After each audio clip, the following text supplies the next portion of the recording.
any experience that maybe someone can say is a negative experience is just clarity, right? So you look at that situation and I think he's mentioned it to me before, something like you can say, thank you for that. Yeah. Because then I learned this from that and I get more clarity about what I want. It's just a stepping stone to even greater success. Those highs and those lows, if we're judging that as good and as bad, because each one is a judgment, one's more preferred, right? It feels good, it's exciting. Yeah. There's going to be a low. There's going to be a hangover. And then because you were at that high, attached to that high, well, now that you got to balance out and it's going to lead you to a low. And then you're like, why does this keep on happening to me? Or you keep on judging it as bad versus that gratitude. So you mentioned the frequencies of feelings, right? It's like you got this anger, this shame, this guilt, these low frequency feelings. If you get to gratitude, that's like the foundation where the seed grows.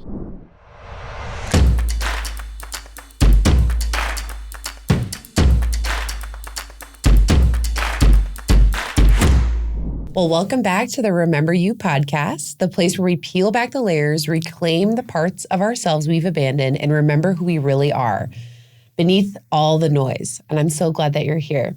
Whether it's your first time tuning in or your 10th, you've made it back. Welcome home. Before we begin, let's take a moment of stillness, just one breath, taking just a moment to feel your body, letting it all go. And now that we're all here, let's begin. Hey, Michelle. How are you? Good. Thank you for joining us today. We appreciate having you on Remember You podcast. Could you tell us a little bit more about you? We've seen you, heard from you a lot over the past few episodes. Obviously, you're one of our co-hosts, but we would just like to get to know you a lot better during this next hour and a half, where we learn more about your experience as a lawyer and working with people on death row with indictments such as rape, drugs, murder, things like that. And then how you took the turn from being a lawyer, dealing with that, into generational wealth and legacy planning. So we're super excited to have you today. Thank you. Yeah, this is awesome. So tell us about your journey on becoming a criminal defense lawyer. Okay, so I guess I never wanted to be a defense lawyer. I remember when I said I wanted to go to law school, my cousin said, oh, you want to be a prosecutor? And I said, I don't want to deal with criminals. And that was the first thing. I was young, and that was before even law school. So then I went to law school, and I'm there, and I'm in a criminal law class. And I'm, it's a Socratic method. So you stand up, the professor talks to you, and you just have to answer. And I got a murder case, right? It was the strangest thing. And I did well at answering the question. And everyone was amazed, and I got compliments later. And then I go on through law school thinking I'm going to do estate planning. I did a estate planning clinic. I graduated law school. I passed the bar, and then I wanted to start working. And what I was getting was like DUI cases. And that was the first case I got the day I got sworn in, right? And I'm like, okay, so I started doing DUIs, and that's the last thing I want to be doing. I don't care about DUIs.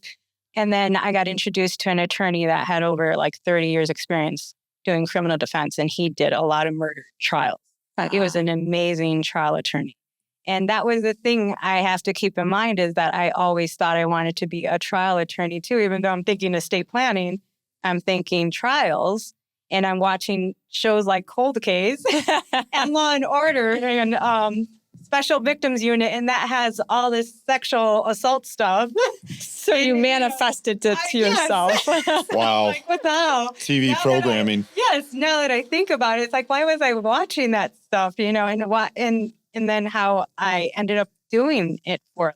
That's interesting. When I didn't want that, I said I didn't want criminal defense, but that's what I ended up doing. And then I was having fun because I did want to do trials, and it was fun to go and do trials with my partner. He was just fun to learn from, fun to do trials with. And then the first trial we did together was murder. So if I take a step back, for some of our listeners, when you're looking to be a lawyer, you go to school, you pass your bar, and how do you find a job in how did you land on this position? There's a lot of opportunity, right? Especially in Chicago. Well, actually, there wasn't at the time because it was like, I don't know, so it was 2006, I went to law school. So 2009, Okay. 2003 to 2006, 2007, I got licensed. So it's around 2008 or 2007. I'm over here, end of 2007. I'm trying to look for. Oh, and we had that whole issue with It wasn't a good time. the housing market dropped. Yeah, it was not a good time. So I wasn't getting anything. That's why I had to go on my own. Got So it. I started my own practice with another attorney, Gonzalez.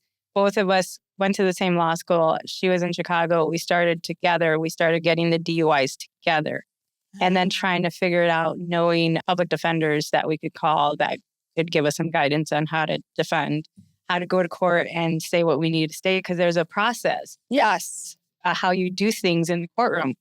And so then before law school, I was actually at a personal injury law firm. And so I went back to those attorneys or tried to go back, and I found one attorney that I spoke with him and said, this is what I'm trying to do. Can you help me? And so he said, work for me as a clerk, and then I'll introduce you to people. And that's how And isn't it, I mean, and this is one of the things of why we created Remember You, right? It's schooling and how some of it is just not created correctly for our society. And so you had to start as a clerk after you've just been through law school and spent all that money and all that time, and you still didn't have the tools quite yet to actually be able to go to trial and represent your clients. Yeah. That's crazy. Yeah. And well, you have to still think of what's your goal, right? And how can you get to your goal? And even though you have to make money, so you have to go and work somewhere until you get where you're going, right? And so that was just a step. Like I was not wanting to go and talk to him because I didn't want to go work for him, right? That's in my mind. But I kept having dreams. I should go talk to him. So I finally You were being funneled. I was kind of being guided divinely. You were being groomed by Law and Order, and then you started going into school, and then the market timing is very interesting too. How it was all timing in that regard. Environment and what's pushing you, and what are you watching? What are you taking in, and how do you go about getting what you want to get? You know, how I happened to work at a personal injury law firm before even law. You were like in a hypnotic state with the Law and Order and all of that, and a trance of your own that you were manifesting to yourself, and you didn't know it. I didn't even realize that was going on. Otherwise, I would have been watching other things. Right. And then you take a turn, and like your divine, intuition is coming down on you, saying, "Okay, go talk to this guy. He's got something special for you that you need to learn." Yes, I had to go, and that's how it turned out. And it was just months later. I don't know how long. It was fast. He said, "Okay, talk to this guy, criminal defense attorney." I talked to him on the phone, and we say we're going to meet. I pick a place that's not even open. We go there. We can't even go in. I have to get in his car. And he had a weird vehicle. He's an attorney, and he was driving like a red truck or whatever, pickup truck. It was like whatever. Yeah. And so I get in, and he says he's got someone, Spanish speaking. Call them and see, if we can get a meeting and get hired. Okay. And that's what I did. And this was the guy with 30 years experience? My partner. Yeah. And so his background was insane. I mean, he was a Chicago police officer, homicide detective. Wow. And he went to law school working for DEA undercover buying drugs. So while he's at John Marshall, he's going and getting drugs, coming to class late. Wow. And so, and it's insane. So that's his life, right? And he's having a family, having kids. And he so after law school, he was asked to be assistant state's attorney. They are. So you start off as a prosecutor. So he did that for a number of years, and that's how he was able to shift into criminal defense. And, you make a lot of money with personal injury, so you can do that as an attorney. So he was doing that both, see? But then he went away for a period, and when he came back was right when I was starting. Okay. And that's how he needed to begin again, and I needed to just begin. So he was going to mentor me and teach me, and it just happened to be it was going to be criminal defense. Okay. And that's how it just started. Murder trial. Yeah, tell us about what the murder. Was that like? Yeah. So It was a cold case in Aurora, Kane County, and it was a nice courtroom. And so I'm just there and helping to pick the jury and do that kind of stuff because it's my first trial. And the guy, he was so young and he was just a Latin king. And it was a lot of cold case murders of Latin kings at the time in Aurora, a lot of murders that happened that never, I guess, went to trial or never got resolved until I came in, my partner. And so he had gotten hired, I think it was through Yellow Pages, they found him. And so he got hired. That is old. The Yellow Pages. I don't even think they're still around anymore. Yeah, that's not the way to hire anymore. But we had a lot of referrals then after that. So he had the Yellow Pages, and then we got the not guilty. The client jumped out of his seat when he heard the verdict, right? Because, it's a high stress situation for your clients because of what they have to go through. That's why I say for our estate planning people, like, why would you want to be in a courtroom? My clients for criminal defense never wanted to be in a courtroom. They were so uncomfortable. They always wanted their attorney there next to them. Yeah. So then you're going through this high stress trial. And that's what people don't even keep in mind. This is high stress for the person because they can have minimum 45 years. Wow. And so that's like a life sentence. Even though later when they get sentenced, these judges do 90 years. It's like ridiculous. But they give them excessive amounts of time that they can't even do. They're not going to live that long. Yeah. So it's interesting. But you see the personalities of the people you defend, and what they're able to feel or endure or even not act like it's such a horrible thing. And I'm thinking, if they can be happy and fight what's going on, and why can't we? We're out. We're out free. Not being charged with stuff and not having to deal with this stuff. And there's women that are supporting these men and paying for their attorneys. And you see that environment, and it's interesting because it's like, wow, what they're willing to do. And would you say that the majority of the clientele that you had, were they mostly found guilty, or were they, put on trial and found not guilty? And what percentage, I guess with us, they had better results. Yeah. Because we were actually going to trial for them. Not every attorney is going to go to trial for you. Mm-hmm. A lot of the cases get resolved by pleas, so plead guilty. Yeah. And then when you do that as an attorney, maybe your offers are not as good. Yeah. So I saw the difference in how when we were defending people, the lower sentences, even if we did a plea, the sentence was lower than maybe the co-defendant just because of who the attorney was and how the case got resolved. And because they knew we would go to trial, a lot of attorneys will set it for trial and not go to trial on that date. So a lot of trials don't go. So like if we were set at the same time as other people, we were likely going to be the ones that get to go to trial, and the other ones would be thrown out that day. So like you walk into a courtroom, they're watching you. Like if they don't know who you are, they got to know us. But if they're switch out of assistant state's attorneys, they don't know who you are. They think, oh, you're like everyone else. You're not going to go to trial. They're watching you and they're waiting for you to come up to them and say, hey, how can we work this out? I'll make him plea. That's not what we were doing at all. You were actually out to help. Yeah, we're actually to win. We wanted to do the trials. Was the other thing. We actually enjoyed doing the trials, and we wanted to win. Yeah. So you're in I'm assuming very competitive environment. Yeah, very competitive. And so there's the energy of that you got to consider is you're going in, and there's the judges that don't want you to go to trial and the prosecutors that don't want you to go to trial, and they're thinking you're like everyone else. Now, why don't they want you to go to trial? What's in it for them? There's a lot of work involved. It's work to do a trial, and you have to, let's say they have 300 cases a day. I don't know, Yeah. It's a backed up system. It's a lot of cases they got to go through every day. Yeah. It's normal status calls, it's not even a hearing. And then they have to do hearings. Then they got to do a trial that takes up their whole week or 2 weeks or more. Who knows? Yeah. Depending on how they set it up with witnesses. So it's just a lot of work, can be tiring, stressful, and depending on how you look at it, right? And that's why we would think you're a prosecutor. You knew this is what it involves. So why don't you just enjoy it more? Right? Yeah. We were enjoying it, but they weren't, right? So there's an energy there and a way they will deal with you because of it. But some of them understood if you just wanted to go away, just give an offer they can take, right? Right. So some of them would do that. They were smarter. It's like, you don't want to deal with this, just do an offer. And it would happen the day of trial. Yeah. A lot of the time. Because was it mostly the prosecutor just didn't want to deal with the paperwork and the time and the effort that it was going to take because...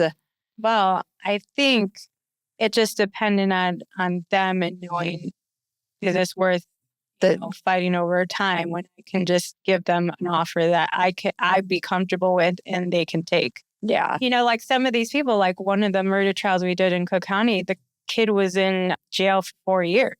Oh, wow. Okay. So he had time. And of course, it's a murderer. So they're not likely on murders to just, give you an offer that you would want to take because no one's going to do that. Even 20 years is a lot. So tell us about the murder case. So that was a young kid. I know you can't tell us, it's confidential, too much information, but what was the predicament he got himself in? Did you get him out of it, or was he found guilty? And yeah, well, like the one I'm thinking of in Cook County, we got in, and I think 4 months later we did the trial. Wow. Yeah, Okay. it was very quick, and then we got him a not guilty. And doing that trial, so how do you kind of navigate that not guilty for that person? Do you, one, have to really believe that he's not guilty? No. I never had to. I always thought in my mind, it's about, can they prove it? And then whether or not he's guilty, actually or not. Yeah, I didn't care ever if they were guilty. I didn't see it that way. When I met with them, I know they thought I cared. Yeah. I think they thought my partner cared. We didn't care. And so they're trying to convince us they're not guilty. But we never cared about that part. We cared about doing what we love to do. Which was proving in a court of law. Do you have the evidence? It's just Play the game. Play the game. It's a game. It's interesting because it's like anything in life, right? It's your theater and you decide which character that you want to play and you're playing the game. Right. And then the character we're playing is the person that gets paid to defend defendants, right? And you're thinking, okay, I'm going to get more money here than over there as a prosecutor. So that's the game, right? Mm-hmm. So it's about how much money am I going to be able to make this way? Or in my case, I had to just make money. Well, it's interesting because we can get a little bit more into this, but money is a currency exchange of energy, right? So if you're going to spend your time, and your energy working with somebody, it's about what's your energy worth, right? And so you need to keep that safe. And it sounds like you were doing that. And and it leads you into why you're doing a lot of what you're doing today, right? It's like an energy exchange. And you got to keep in mind that when I'm meeting with these people, they don't come off as horrible people. Yeah. They are people that want your help. Mm-hmm. So they're excited about that. You can come in and say how you're going to help them. Yeah. They're listening to you. They're letting you do whatever needs to be done and feeling almost like they can see another vision for their future, that I can get a not guilty with these two. And that's interesting. So did you go into these trials and working with these cases, helping them visualize what something different might be, or did you not even know you were doing that yet? No, now I do it. Now I say you got to, focus and see this happening and this can happen. Back then, I wasn't seeing it that way. We were just actually giving them the hope that they didn't have. Yeah. By meeting with them and saying, we think we can get you not guilty, and telling them how we can do it. Yeah. And how we're going to question everybody and how we're going to deal with the evidence. They were really clear on that, which other attorneys don't do. They'll go and meet with them and read the evidence to them. It's like, how are you helping them? Tell them how you're going to help them. Yeah. What's the strategy when you're going to go to trial? And they don't get that all the time. So when we were doing it, it was a whole different thing. And so you could see their eyes light up and get happy that someone would actually help them. Yeah. So you were like we were talking about this before we started recording, but you were like the coach of the football team. You looked at everything, you looked at your opponents, and then you figured out a strategy of what's going to align and how it's going to help them. Yeah, and we can do that in the first meeting. Like before we even saw evidence, we just met with them and said, okay, what are they accusing you of? What are they saying? And we can just do it.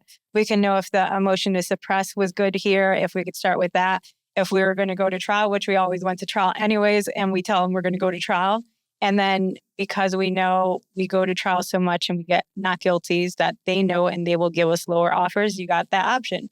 We're going to tell you, we're not going to say that you should take it because we rather go to trial and get the not guilty. Yeah. But it's your choice. Yeah. I make that.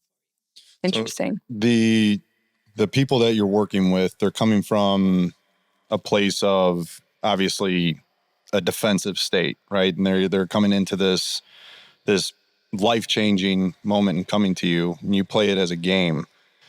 Knowing you're somebody who reads energy really well, and you're associating with people who are on the opposite side of the spectrum of where you're at, right? You're free, they're not.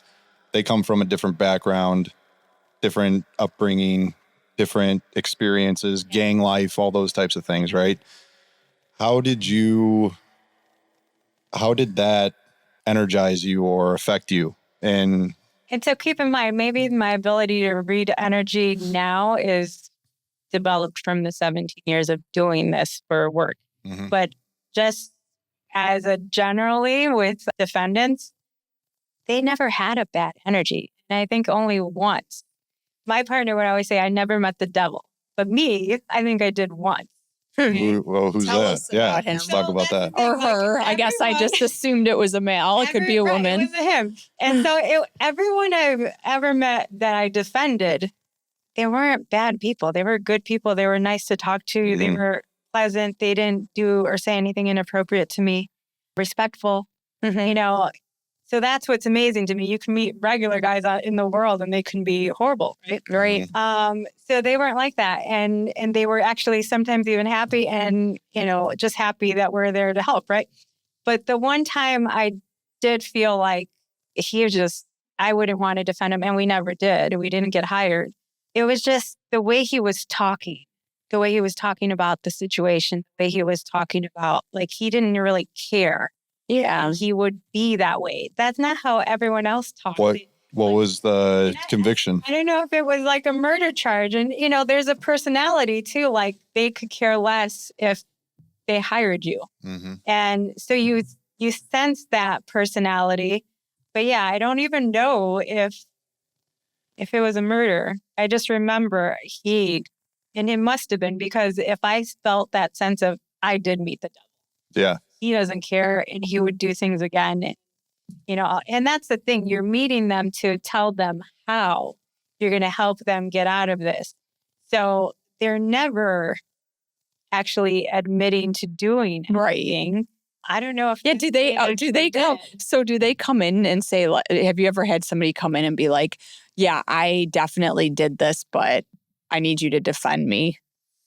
No, I don't think anyone ever admitted to it. And we never even cared either way. Ask them to tell me, hey, tell me if you really know. Yeah, because it would affect the way that you would defend them. Yeah. And then when you put them on the stand, it's just a mess. So curious about all right, so the other side. So you have the prosecutor or I don't know what you would call them. So you got you're the defense team, right? And you got victims on the other side. What was that experience like for you, being on the other side, seeing other people being affected by this trial in a different way? Yeah, and that's the thing. Like, we're there to protect our client. Right. Whoever hired us, we were there for them. And so you had complete focus on. I didn't care about anyone else. Because really what the problem is we effectively believe like there's this victim, right, in society. Right. When we're looking at what you're doing, some people are going to be like, oh my gosh, she's so cold-hearted. But you were protecting the innocent on the other side. Right. If you think about it, my client's the victim. Yeah. My client's the innocent one, and you guys are messing with him, and I'm over here protecting him, right? And a lot of times the people that you have in that chair have been victimized their entire life. And so now they're being victimized again on these trials when how do we 100% know if that was them or not? And that's the point. And I think about that, like we think about that when we talk to people about concealed carry and stuff like that. If you're going to have in Illinois, if you're going to have a concealed carry, you have to decide when you're going to take that gun out and actually use it to protect your life. You could be defending that person who took that gun out to literally defend his family or his life. Right. And no one was there. Who is to say that like that person went on to kill all the neighbors down the street too? But you're protecting that person so that they have a right to bear arms and protect themselves. Correct. We kind of have a society where it's like you're guilty until proven innocent. Right. Yes. Right. That's the thing. When you get a jury, they're coming in thinking he's guilty. And the point of the whole system is you're not guilty until proven guilty, right? Yes. And so it's proof beyond a reasonable doubt. Let the state prove him guilty. That's your job. I'm not helping you. Yeah. And they sometimes expected you to help them with, agreeing to what a witness is going to say. No, you put them on and let's see. That's interesting. Now what comes up is like the industrialization of the prison system. Yeah. Where it is a for-profit system, right? And so these people who you're defending are the victims of this system. Right. And so think about it. Why say, hear no evil, speak no evil, see no evil. And so if you think about the people that are my clients and what they're seeing growing up, what they're hearing growing up, experiencing growing up, and then what they end up singing about in their rap songs, they're the victims of this society. It's cool to look up to a rapper that's talking about all these negative things. Yeah, pop you out. Yeah. It's okay to sell it to them and then make them believe that this is success. Yeah. This is success, and listen to it and try and embody it, because then if you become this, you'll make a lot of damn money. You'll be successful. But what ends up with most of them, they end up in jail. Yeah. They end up having to defend themselves. And it's a horrible environment because their mindset is not even strong enough to handle something like that. Well, and even above and beyond that, and this question's going to take us a little off course, and I swear will bring us back. But what do you think the difference is between a jail and our current school system? Well, I don't really know about our school system. I know. So if you think of a jail, encourage. I was thinking about this just to interject, like the school buses as I'm driving through town and picking up, my son from school. I'm seeing the school buses, and it's like the only difference is the paint and the words on the bus, right? And that there's no barricades on the windows. And then when we went into school for orientation last night, it's a system that, yes, it provides opportunity to be able to connect with others, but you are structured in this way where you are fitting into a box and you have to fit in the system, whether you're working for corporate America afterwards or you get spit into a penitentiary. And you think about like a jail or a penitentiary and a school. There's so many. So besides the buses that they transport the school kids or the criminals on, it's the same type of thing. Then you put them into the same lighting, the same four walls. You barely get to go out. You're structured on the minutes and the time. You have recess, just like you have time outside in the courtyard. Control, even no matter if you commit a crime or anything, it's all control, right? How much can I control you and your life and what you see on the TV and what you take in and what you live because of what you're taking? Like my example, I'm watching these stupid TV shows. And thinking that's what an attorney does and that's what I want to do is go to court when I could have done something different. Yeah, that's really interesting. It's like it's all in the frame of mind that you have, just like the frame of mind that we look at and what we do with our kids, how we raise them, what they see, what they hear. Well, I say Glencoe and Wilmette, what are they doing over there? It's completely different than what's over there in Inglewood, right? And so why can't we shift? Why can't we shift it? Yeah. There's a whole, it is a whole system that is integrated where it's the entertainment industry, Law and Order to gangster rap and all that stuff. It just indoctrinates people. I grew up with that stuff, and it's like you're repeating these words and you're hymning it and humming it, and we all know affirmations are embodying something deep down. That's what I noticed over the weekend. I'm hanging out with my cousin, and he was always listening to like this rap stuff, and I didn't realize. But what he memorized was the positive. Like he was singing it the other day, and there's positive lyrics in there. There is. And he memorized those. And so pick and choose, right? But you see, my clients, they're making videos of what they're singing about is negative. Yeah, the killing and the rape and the sleeping with whoever and all this negative stuff. And so if you put that on and this might lose some of our viewers, but if you think about that on a radio station that you tune into and the vibration that you're tuning into, they're tuning into fear, victimization, jealousy, repression. Why am I submitting my mind, my body, my soul to all this stuff? And it's like they don't even realize they're doing it and they're affecting. And then if you look at like some of these more wealthy kids who have been raised to have a different viewpoint, be a lot more free, have a different access to different education systems. Area to live. And they're not programmed in that fear because they just don't have that. So their parents and their people who they're around, they've elevated. Now there's situations and people in those communities that can push fear. And I say there's always like a shadow to the light in the dark, right? We've talked about this. The question then is, how would you suggest to like your clientele and listeners out there who are fearful, but know that there's something better out there to help elevate themselves and tune into a different radio station? Yeah, so just be selective about what you're absorbing, who you're hanging around with. And then what's your intention about your life? What life do you really want to have and believe you can have it and work towards it, right? And embody it and feel it, right? You live by the feelings, and what you feel is what you attract. Yeah. Not just what you're thinking. What was your life like having this world of, because it can easily be judged upon you for defending these cases and these people. So what was that like for you?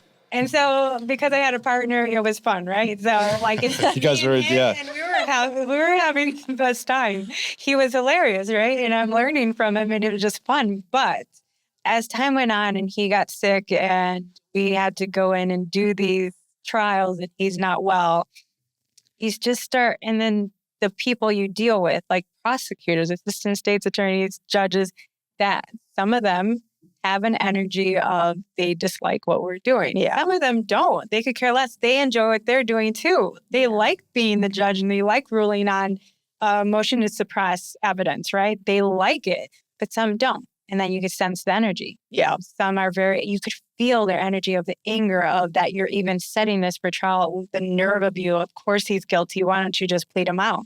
It's like, wow. Are you serious? That's not what we're here for. You should understand that part. We're private criminal defense attorneys. We get paid. We're not a public defender.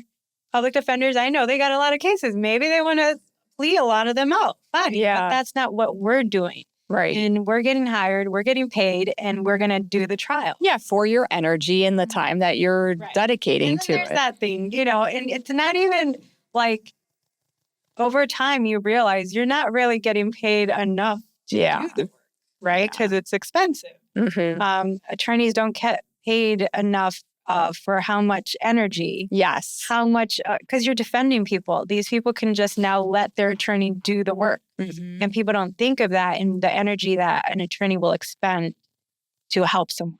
Yes. And that's not appreciated. Mm-hmm. And it's sad because people think that attorneys only care about money, but it's not that. We care about what we're doing. We love to do what we're doing, but we should get paid. Right.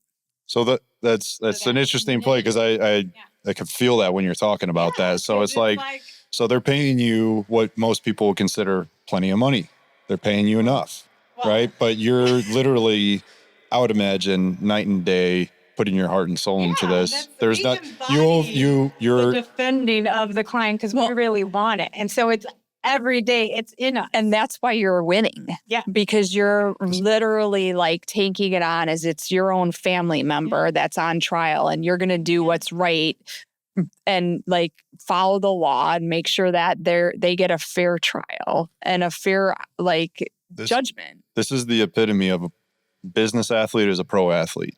Like when you look at the best athletes out there, they dedicate their lives night and day to the recovery, to the training, to the nutrition, to the mindset, to the meditation, to the practice, to the film. Like they are students of the game completely, and it never stops.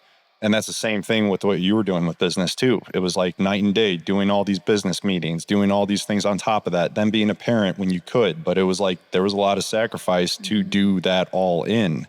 And it's hence why you transition now to an estate attorney. Yes. And what was that point where you're like, I'm done? Was it like a clear cut, like no more, or did it kind of transition? I guess it was a transition over 5 years of seeing my partner's health deteriorate and how much I had to do and how much I was going to have to do once he did pass. Was the stress of the defense, the position itself, a contributor to his health? Did you notice? I think it was. Yeah. It causes, like, you need to have like good life all around. Yeah. Everything. And you have to be intentional about that. And that's why I went to see you because I knew I wasn't doing what I needed to do to be healthy. And I just didn't know how because I was used to eating Mexican food. I love Mexican food. I love Mexican food too. And margaritas. And, we were going to lunch and doing that. And it just wasn't good for me. And I didn't know. I mean, I love to eat it. So, but just all of that and mindset, everything, I know it was affecting him. He couldn't pull out of a negative mindset at one point. Well, and I mean, we were just talking about this too, that book, The Body Keeps Score. So even if he doesn't think in his mind that it was affecting him, it was affecting his body if he wasn't taking care of himself. I could see it and you couldn't help him. Mm-hmm. You couldn't get him to flip. Yeah. Bring to something positive. It couldn't flip. So yeah, you think of the stress of you're overworking yourself because of the amount of work it is and what it takes to be a criminal defense attorney. And then how unappreciative some of the clients can be and how stressful the environment is just in the courtroom when you don't even think it is, but it is. Yeah. It is affecting you. When you get guilty and I didn't take it that way, but he would be so upset. It would bother him so much. It took him a day or two to get over it. And he knew, but to have it affect you that deeply is a huge stress on the body, right? Yes. And then, if you're going home and not feeling a good environment, then, everything just affects. You're just not figuring out to make. Yeah. It starts to catch up with you over time. Yeah. Well, and I mean, obviously in my hypnosis training and all my psychology background, there's a place where you have to make a decision to want to change and reframe your mindset. Right. And you couldn't do that for him. I can't do that for a spouse, a kid, whatever. Yeah. You're going to give them the tools, but in the end, you're just facilitating a mindset change. It's like you went to Justin because you were ready for a change. Right. And you had that in you, that ability to want the change. And so unfortunately, he wasn't able to have those boundaries, change his frame of mind and move forward. But it's something that in any job, anybody needs to think about how do you have your boundaries, what's actionable for you versus not, and really come into yourself and your own intuition, which we all shut off. Yeah. And I remember there are times when we could have gotten a case that would have paid a lot of money and someone else would get it and how it would affect. And so it's just all energy. What are you thinking? I never knew what he was thinking in those moments. Yeah. It was affecting him so much. And how, I don't know, I could attract a case that was high paying or whatever, but it still would be a delay in the payment, right? So all those things, I was just noticing. I just noticed all these things, and that's why now I understand how we can pull things to us if we didn't have the blocks, if we didn't have the limits, if we didn't think negatively about certain things. Well, and I have a question, and we're in our society, we're moving more towards collectively coming together. And so there'll be more partnerships with companies. There'll be more people that are coming together collectively to solve a problem. It's going to, in my opinion, is that it's the only way that as the human race, we're going to outrun some of the AI that's going on, right? The question, though, becomes how do you know that the people who you're partnering with and stay aligned, that they all have the same energy level and are thinking positive things? Here's what I'm realizing even just now. If you're attracting them, if they're in your environment, they're the people. Okay. If you feel uncomfortable with them, then they're not your people and you won't want to be around them. And don't push it. And you will just decide not to be around them. But yeah, So like how I don't know, manifested or attracted Justin into my life, how I attracted you into my life. We knew instantly, we just clicked, right? Yeah. In meeting and then progressing to we're going to do these things together. We're still working together and we're still clicking and we're still having the same vision, right? Yeah. And it gets bigger and better. Yeah. yeah, it gets more solidified. And we're all working together for that, right? Like I could see that my partner at one point, I'm telling him things, but if he's not willing to listen, take some advice about certain things to change or be different, he's just going to go down that path and I can't go. Right. That's right. This is, I mean, the philosophy in life, when you come down to it, it's surrendering. And it's like no attachment in the context of people work through this so much and you have the ability to detach yourself in the criminal defense position where other people wouldn't be able to. Right. Right. And it's just so your success, you were able to capitalize on that success, grow from that. And it's the same thing with any relationship where it's like, whether it's a conversation, the need to be right, letting that go and detaching, or there's a point in the fork in the road where you and your partner had to go separate ways. And it was kind of forced upon it. And it's interesting because it's like we always talk about the universe and forcing you if you're not going to make the right decision. Unfortunately, that's what happened, right? I have plenty of those. And you already knew well before that there was like this energy disconnect, but you liked everything shifted. You appreciated what he had to offer you so much, and you still to this day. I mean, I think our first podcast, you got emotional over it. Yeah.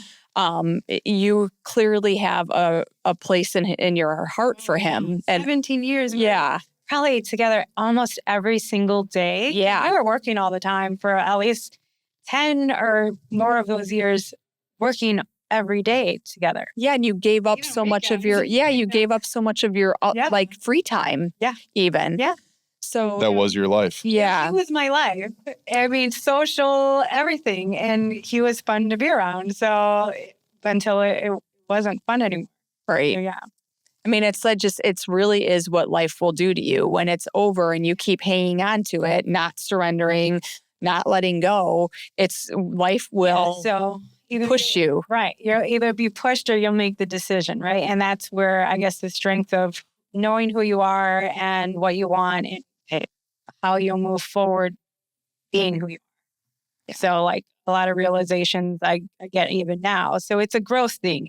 Over time, you're getting realizations about how you're going to live life and who you're going to deal with and who you're not going to and how you're going to just progress and protect and take care of yourself. Mm-hmm. Which leads me to my next question about money. From a mindset perspective, do you think money is the opposite, like wealth is the opposite of being poor? So you're either wealthy or you're poor. Or do you think you're either wealthy or you're living in fear? And so that's where I want to go back to the personality of the clients I had and how they could still be happy in the midst of a negative thing that was happening to them, right? So I think wealth or abundance was never money. It was always energy. Can you still be happy in whatever's going on? And can you overcome this situation? Because your mindset's still thinking, how do I get out of this? Someone wants to charge me or accuse me of something. Am I going to get someone to help me? And am I going to believe I can get someone to help me? Just like I said, I want help and you can help me. It's the same thing. So that's everything in life. And so I think if you don't have that, which maybe my partner somehow lacked somehow, then you don't have anything because the money will come if you have the strength of mind, right? strength of I can get through anything that someone puts me through if it's a negative thing, if I decide it's a negative thing, because I can decide it's. Yeah, it's interesting. So when I was a little kid, I didn't know any of this clearly. I wasn't taught it, but I used to get really mad at myself because I would say I would go on the roller coaster. So like I would get like a high with like my friends. I'd be like invited to like a cool party or whatever. And then like 2 days later, I was like on cloud nine. And then like 2 days later, I don't know, boyfriend broke up with me or something. And I was like super low, or I got in trouble for something. And I was like, how come you can't just live your life on the highs? Well, what I didn't realize was as I was going through all of those, like that roller coaster is what I called it, was teaching me how to have a strong mind and realize that this is all in your head. Like tomorrow is going to be so much better than today. Any experience that maybe someone can say is a negative experience is just clarity, right? So you look at that situation and I think he's mentioned it to me before, something like you can say, thank you for that. Yeah. Because then I learned this from that and I get more clarity about what I want. It's just a stepping stone to even greater success. Those highs and those lows, if we're judging that as good and as bad, because each one is a judgment, one's more preferred, right? It feels good, it's exciting. Yeah. There's going to be a low, there's going to be a hangover. And then because you were at that high, attached to that high, well, now that you got to balance out and it's going to lead you to a low. And then you're like, why does this keep on happening to me? Or you keep on judging it as bad versus that gratitude. So you mentioned the frequencies of feelings, right? It's like you got this anger, this shame, this guilt, these low frequency feelings. If you get to gratitude, that's like the foundation where the seed grows. Yeah. And so you get to that state above anger where you're like, all right, I'm thankful for this happening, understand where the anger came from or the trigger came from. And then you lead into these. It's like, I'll give you, so when I think about it in my youth, right? I would get yelled at, probably for something really stupid. I don't even know, but I deserved being yelled at, right? I don't know. Maybe I took the car out and it was too late and I missed curfew. Okay. Well, then my parents would come and scream and yell at me, put me on this frequency. First, I was on joy, like, ooh, I was out having fun. Like it was like freedom and I was doing a great thing. Yeah. Then all of a sudden I get yelled at and I'm being shamed and told that I did a bad thing and I broke the rules and all of these things. And now all of a sudden, unknowingly, my parents are pushing down my vibration. Yes. And now, knowing what I know now, if I could tell another 16-year-old, this is okay. Be grateful for the fact that you had those experiences, that your parents care enough about you, that they're going to be worried and that, you might get a little, some kind of consequence, but just be grateful for the entire situation that you have. And don't lower your frequency just because of this one thing that happened. And that's what you're really saying. And that's the thing. Like, how can you strengthen mindset, right? How can everyone do that for themselves to decide this is what I want, this is what I'm experiencing right now, not have it be something that brings their frequency down because they're learning from it and then they can do something different. Well, and it's like whether you're on death row, right? And you're seeing these people be able to really carry on this mentally strong mindset, or you're going through a divorce, or you're going through a death, or you're going through a marriage, or you're going through a birth or of a child or whatever it is, it's all these things that are like highs and lows. And how do you mentally prepare yourself for them? Right. Something that came to mind is speaking of mindset, like when you get a client and I'm assuming if they're being tried, they're they're still in jail while they're going to court. So here's the thing. So some of them can pay a bond and get out, and so the bonds are set at different amounts, like 50,000, 10, 15,000, whatever. So if they can't pay, they will be in jail.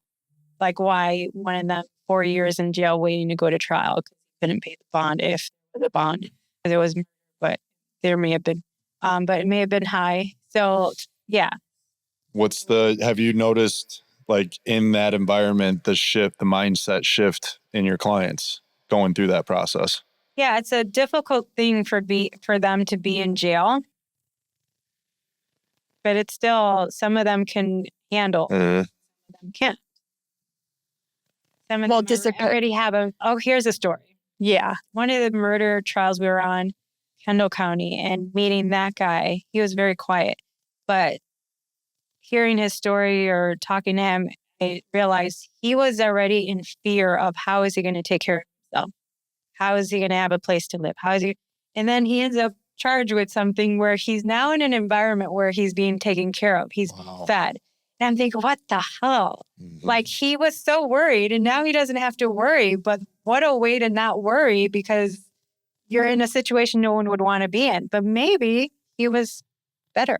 Yeah, there are some people who are actually prefer it because they're fed. They have a place to stay. You can watch some TV, you get some sunshine. Super crime and get put back in, and then you have something.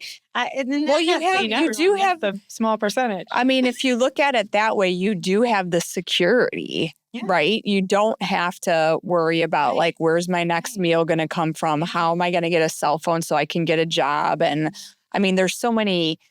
What's sad is I don't think people who are in those situations understand there's so many programs and organizations that are willing to help you get up on your feet and figure this out without just worrying so much. Like, people don't realize how much they worry can affect their environment, their life, what they keep experiencing. It's stop worrying. That doesn't even help you. Yeah. So are we going to take steps to have a plan? Like, why estate planning? Are we going to plan to not be, poor at the end of our life and struggling? Are we going to plan for wealth? This is all intention and planning. And so people that are committing crimes because they feel lack, it's like, well, let's not feel lack. Let's have a plan. Like, I'm going to go to work, and there's so many stories of people that are able to come out of these communities and have a plan and set intentions and work towards the goal that they've set to build the wealth, to build money, to think about things besides just murder, rape. And and we've advanced our society so much. I mean, one of the companies that I was considering, I didn't, but for a few reasons, but I was considering investing in, they actually click on to a lot of the applicant tracking systems. And it's like a philanthropy thing where they figure out like what's causing these applicants not to fully apply or to get the job, and they'll connect with organization nonprofit coaches that'll say, well, okay, is it childcare? Well, we could help get childcare for free through this organization. Or is it a cell phone because they're not able to call in if they're sick or whatever? Well, now there's organizations that will give those people cell phones. Is it transportation?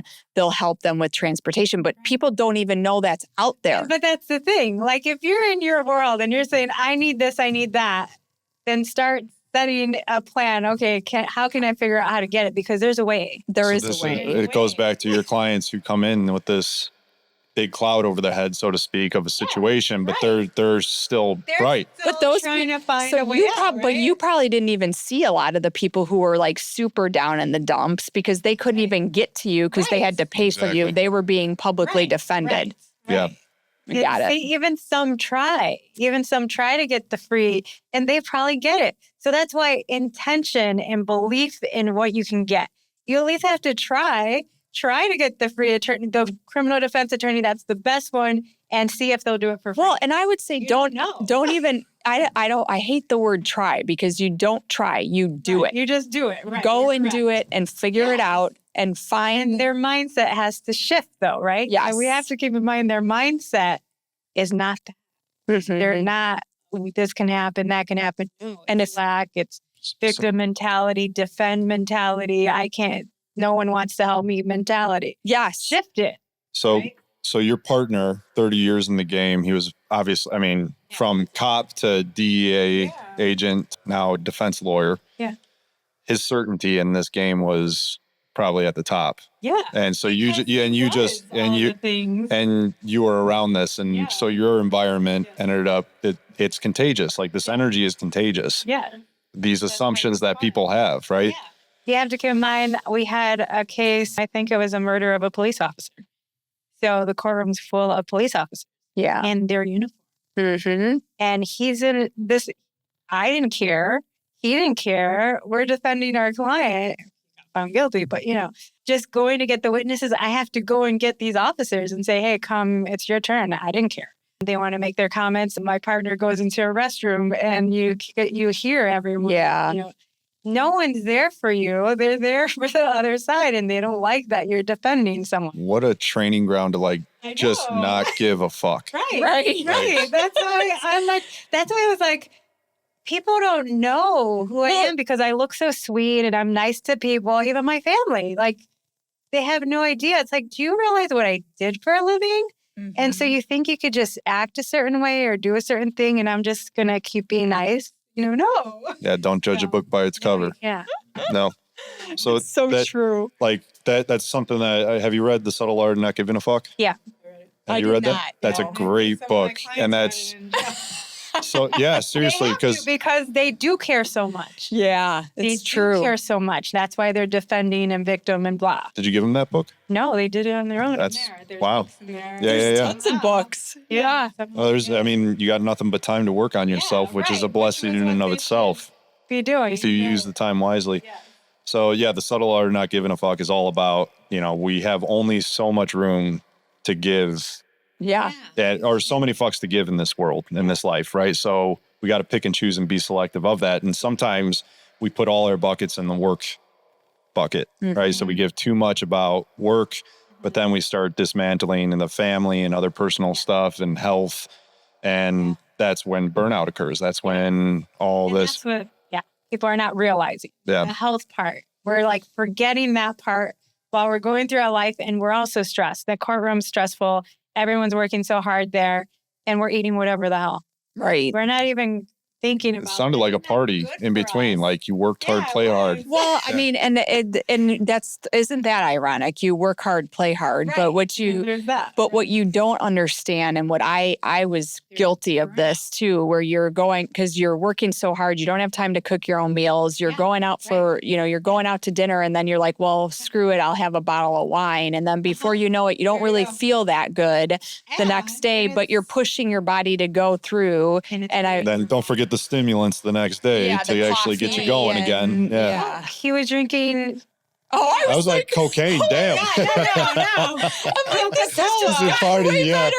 It was a DE8. I know. That's the funny thing. People thought he was high, but he was high on Coca-Cola. Yeah. Well, they used to have sugar in one of those stupid little glass bottles. And way back when, Coca-Cola put cocaine in theirs. And I'm like, what the hell? They've done studies on this with rats, right? Where they put sugar in water and then versus the cocaine in water, and the rats will prefer the sugar. There's a Huberman podcast. He did a whole thing about that. It's really interesting.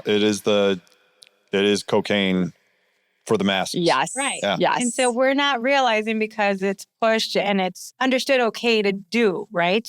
So we're all doing it, not realizing hurting our bodies.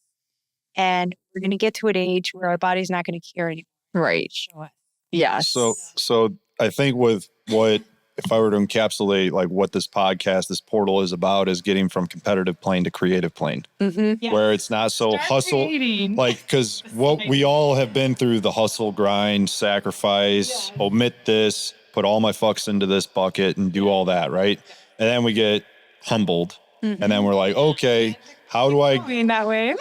It takes a few times, but then you get to a point where how do you reach that level of success by doing less, in the sense of, I call it going hard on making it easy, where it's like, it's the mindset, it's what you're focused on, it's assuming the outcome, but then you got to take action, but what kind of action versus driving yourself down to the ground and burning yourself out on that. So, when I even started with my partner, I think he kept saying to me over time, it was faith. We both had faith. Yeah. Huge. We were going to do well. We were going to succeed because you're building a practice together, starting over. He was starting over. I'm just starting.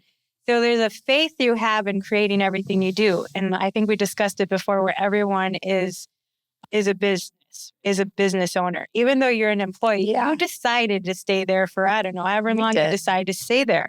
But you're pretty much your own business. You just decide to stay in this environment. If you didn't want to, you could just move on to another. On a daily basis, we were being interviewed or interviewing clients. That's how it was. So that's just life. Yes. So, question for you both. How would you define faith? How would you define faith? It's just a belief in whatever you set out to do, you can do it. And you just move forward that way. And that's how I did it with everything. How would you define it? My definition of faith is knowing that there's higher frequency or being or purpose for all of us, and having the mindset and embodying not only your mind, your heart, and your body, but also your soul into everything that you do. Mm-hmm. And I think that sitting and not talking is really underrated. So if you have faith, then the world will come to you in the way that you need to have it come to you in that time. And that's true faith. It's realizing that you have everything you need today, and that's bad. And you can't worry about what tomorrow is going to bring. I think we did. Yeah. And so it's like to have true faith is to be able to sit in your present moment and realize that you are fine, whether you're in jail, whether you're on trial, right, whether you're sitting here in a podcast room, whatever it is, whether you're in your car driving to work or you're in your kitchen fighting with your significant other thinking life's going to never be the same. Get out of it, realize what you have in the present, and have that faith raise your vibration to match our creators. I would use an analogy. Faith is like knowing that the moon and the sun will rise and fall. Yep. Right. Right? Mm-hmm. Belief is having an idea and thinking that it'll turn out, but not being so sure as the sun or the moon coming up or down. Not as sure as your breath, right? Yeah. And it's assuming that we will just have this day and the next day and the next day and the next day. The sun will rise, the sun will fall. I'm able to breathe. I have water. I have shelter. These, whatever assumptions you may have, like that's faith. But the true test of faith is when you have an idea, something within your heart, you hear it, you feel it, you know it's there. That's faith. And being able to step forward without seeing the next step or the next two steps, but being able to put your foot forward, like walking up your stairwell at night. You do it every day without lights on, but you know it's there. That's faith. Mm-hmm. And being able to do these things are easy. We're talking about conceptually, but to do those things where, hey, leave your job to start that consulting business, or to go do that thing that we've been talking about for 3 years and to actually go and do it, to jump off the cliff and trust that the water is going to be deep enough for you to catch you. Like that's the next level.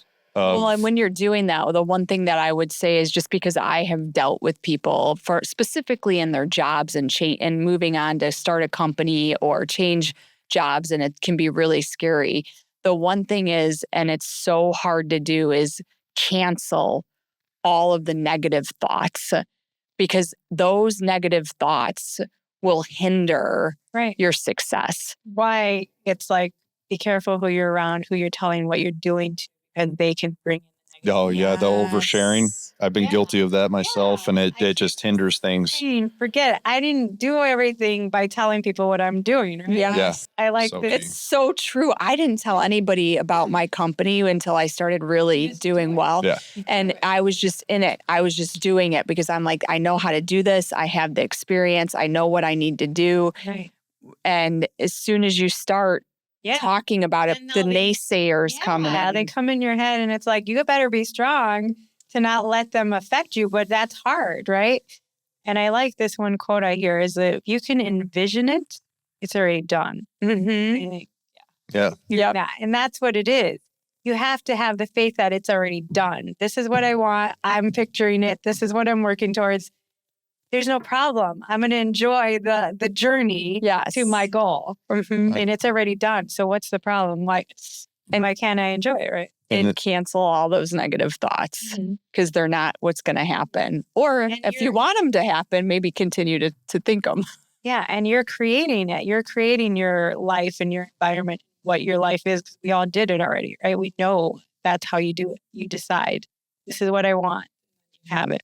It's interesting. I'm going through hypnobirthing training, and I'm doing that because I really believe that one of my core values and reasons why I'm even doing this podcast is to save the children. And so I do things and I educate myself on understanding how do I reduce the amount of trauma that is coming into our world. And so I've been doing this hypnobirthing training, and what I'm learning is that the power of the woman's body is so amazing. And we put our women and our mothers into these hospitals and take their power away. Right. And so women are goddesses that know exactly what to do to give birth. Right. We've had issues where birthing has been not so wonderful. And yes, we have places that will help women so that you don't die during childbirth and stuff now, but that's so few and far between. We're put into this fear thing. I was going to say, it sounds like a scare tactic more than anything. How do we monetize giving birth? Okay, yes, we got to tell. Yeah, there's a documentary on that. You got to watch it. You got to tell me. I think it's on Netflix. I forget what it's called, but it's basically like you are scheduled at this time and you need to have birth at this time. If you don't within the next 24 hours, we're going to induce it, or you're going to go through a C-section, which is more money for the hospital and the medical system. That's the injury. And I'm sorry, this might be too much information, so close your ears. But when the baby's going through the birth canal, it's the most beautiful thing that life does, because it gives them, the baby, like the right mitochondria. Yeah, there's a whole the bacteria and everything. Yeah. Yes, and when you do that when you pull a baby out through a C-section, they don't get that. Yeah. And so right then and there, we're creating trauma in our children. Yeah. And now it's just increased in all the other trauma that they're going to have in their life, and it's things that they have to work to help get rid of so that they can get to a higher consciousness. So let's get our children, let's do it from birth or while they're in the womb. Even there can be trauma in the womb too, which I'm learning, but it's really cool, like how we have to give our power back to ourselves and our bodies and all of the natural things that we were given and all of our power and our magic that's been taken away. Right. And it's like, get back to basics and stop and see how everything has been monetized for a reason. And it's like hindering us. Yes. How can we just do things differently and just be aware of these are the things they set up in place, and how can we change them, and how can we just be better? Back to kind of like everything that we're encompassing here, the idea of like the music industry and what they're pushing that's popular. And you hear all these, we've talked about this in our sessions, where it's like, these songs of sorrow and pain and lack and all these things. Hold on. Can I just say one thing about sorrow, and I'll swear I'll be quiet. Why, when you say I'm sorry, what are you saying? I'm sorrow. I'm in sorrow. So stop teaching your kids to say, I'm sorry. Mm-hmm. It's the words we speak. Okay, go ahead. No, it's like we're giving pain a voice. Mm-hmm. So I see this in strength training all the time. Somebody who has the ability to push through the reps and to like embrace the pain as something beneficial, as something good, as something growth orientated. You're not giving pain a voice.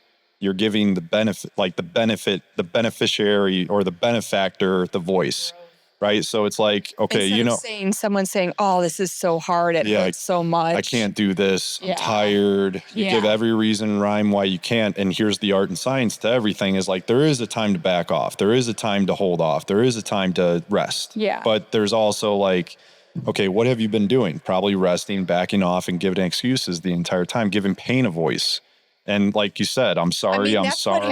That's what happened to me. I loved working out, and then I had my hip pain, and I gave it a voice. Mm-hmm. I leaned on it. Now, there was a serious issue going on. Yes, this is where you got to get into like, okay, yes, there's something going on here. Yeah. You're dealing with something. Don't ignore it. But I embodied the pain, and even to this day, I went I still am like, my hip hurts still. But And it's then I like, your have to hip should think not be about it. hurting 2 years after.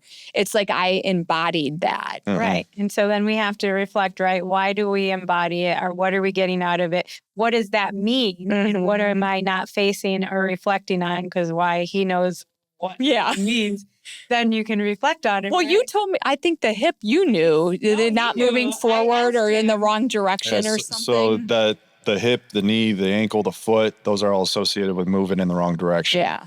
So it could be so minute. Like you can make it so big and be like, okay, I'm not moving in the right direction in business, or I'm not moving in the right direction with a relationship. Well, it's a paying perspective. attention. It's what we do is we shut off our intuition, and it's paying attention. And so I can tell you now, when my hip is hurting, it's when I'm around the wrong people. Well, I can't sleep at night because I'm thinking like, what the hell did I just have that business meeting about? And then I'm still gonna push myself And you hit it on to the head. keep doing it. You're beating yourself up for it too. So And you then have to it's like, figure- but you open up to that and go, oh, I understand the pain now. I understand why this came about. It starts to go away. And then what do I do about it? And so it's like, it's not so easy to be like, oh, I'm in business with these people, and like, how do I get out of it? Like, Right. How do you envision yourself out of it? yes. Or It's a- advising them or whatever. Yeah. It's an interesting. And that's the hard thing people have. Like a lot of people are living lives they don't want to live, Mhm. and they don't see a way out. And that's why I think where we could come in and give them a vision for a way out, Yep. with what we're trying to offer. But And it goes back to what we're offering is an ability to surround yourself with like-minded people, right? And so I was on a podcast the other day called The Rise of Us, and she asked what's my I don't know, it was like my advice to business owners. My sole advice is to surround yourself with 3 trusted people that will make you better, that are like way better than what you are. And those 3 people you will become. Yeah, that really is the formula right there, is like who you surround yourself with. You're the net worth of who you surround yourself with in all ways. It's like what you are interested in and what you're interested in, it's going to be contagious around everybody else. And I think that's an ever-changing thing. Oh, it is. Yeah. Growing. Yeah. So we have to keep doing it. And I also always used to tell my partner, don't you think we should keep having goals? That's how people can feel excited about their life, is keep having something to look forward to. You just stay home and depressed and do nothing and have no plans to do anything. Yeah, you're just going to stay there. But if you have a goal you're working toward that you're excited about, It'll just. There was a YouTube documentary, you can look this up, called The Wolfman. Yeah. And it's an old National Geographic documentary, 40 minutes. And this guy grew up raising animals, and then he was working for the zoo and inherited 3 wolf pups. And he brought them up, like fed them milk. He was teaching them all the different howls, all this stuff that he knew and grew up with, all the intricacies of how to build up a wolf pack. And he was the alpha wolf. And so he had to every day go into the pen where they were staying and put on a jumpsuit because he smelled a certain way. And the reason why is he was explaining that these wolves are constantly checking each other. The wolf pack is always sharpening each other up and testing each other for each other's roles. So when he was eating with them, he would grab the liver, and then one of the beta wolves would come in to try to snatch the liver, and he would get up in their face and snarl at them with his teeth. And he would show them off, and then she would get all cute and fall on her back. But he's like, they're always testing you to be, are you the alpha? Are you the defender? Are you the scout? So these roles were constantly being tested, not out of like, it's essential for the pack. Yeah. And so like we kind of lose that in society nowadays, Right. where it's like we're dependent upon technology, AI, and all these other things that are around us, where it's like, Well, I think to not check each other, that's a flaw that we're missing here. you do have to check each other, but I'll throw a little wrench in the whole idea about it is, if you think, my viewpoint on our evolution is that animals are on like a 2D plane. They have a pack, they have a way of survival. That's all they're thinking about. And that's kind of where they're at. And then as humans, we've rose up to like a 3D plane and a 3D vibration. And we're really close with the AI and all the tools that we have And if you're willing to utilize those things and move your vibration up to 4D, there is an opportunity very soon to move that up. And I do think that there'll be then once we're up at that level, there's not going to need to be necessarily so much of a leader pack mentality as this kind of, I know people throw this around, but more like a hive thinking. But what our purpose is to remember our purpose and not lose who we are as an individual in that hive way of thinking in that 4D reality that we're moving to. And so going back to like what you're talking about with getting the three, like having 3 people around you, it's the 3 people around you. You have to think differently about it. It's the 3 people that are going to elevate your thinking to be more creative, to be more in a love vibration. That's the check-in I'm talking about here is like, it's not you to be the leader here and then she's the defender, but more so like, hey, get on the creative plane more. Yeah. Like start thinking a little bit higher. But get up there. The thing, like with being with people and knowing this is your group, right? And maybe there's a leader at one point, but it may shift at another point. Yeah. And the only thing that's happening is because you're together and you're absorbing each other's information and energy. And you're bringing you can elevate too. You can be that leader at one point. Yeah. And we just keep elevating. Well, and some people I do believe are more on this earth to be a leader, to get people to get to the next level. But I do think you're the leader of your own world. Right. So you're leading. Yeah. You might need somebody to give you a little bit of effort into like, what's your next action item? Like, okay, keep me on track here. A little bit of just a different frame of mind. Yes. Why we can all keep elevating. Like why in the group we're in, I just think like I'm learning so much from everyone else that knows what I don't know. So that can elevate you. Everything can. Well, and even think about a leader like for most of our listeners, like a CEO of a company, right? Everybody's like, oh, they're the leader. No, they're not the fucking leader. They have a board of directors to report to. And guess what? Those board of directors, there's not a leader on that board of directors. I mean, everybody has a point. Your vote counts. And it's a committee, just like I don't know, the disciples, like you have to have different viewpoints to make the best decision. And so, yeah, there's this leader, but this leader's not going out like being gung-ho. That's why they put boards into place so that they can stabilize the company and all of the people that are in there and protect them and protect the idea that they're all rallying around.